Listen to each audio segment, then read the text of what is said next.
Okay, here we go. So this is the manipulatives portfolio number 2.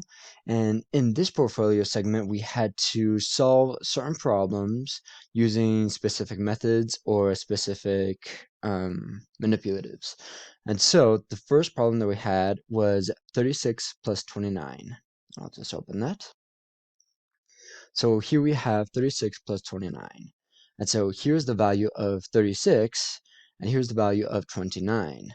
And so what I did was that I reorganized by base 10 and base 1. So we have 50, 10, and 5 values.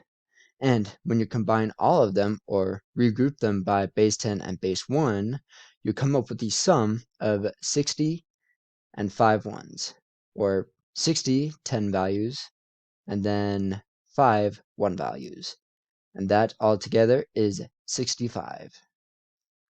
Now, the next problem that we had to use or had to solve for was the subtraction problem of 83 minus 48. And we had to use base 10 blocks with the takeaway method.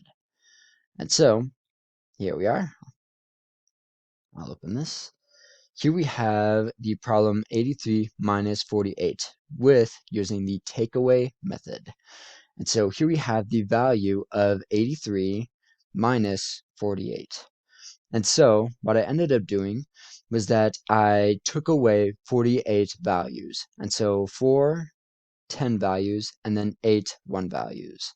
And I put them over here in this separate kind of area. And that left me with this unknown portion.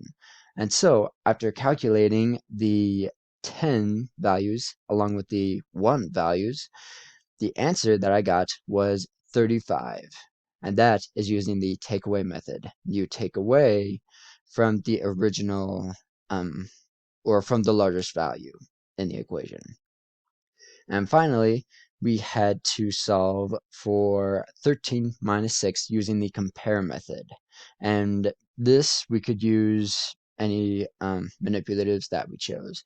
I chose to use counters, and I thought that was the most beneficial. And so here we have 13 individual counters minus 6. And using the compare method, I had 6 counters, and then I had 13 counters.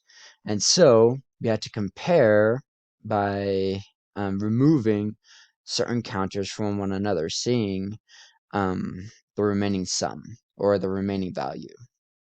And so it was this segment here, which is 7 total counters.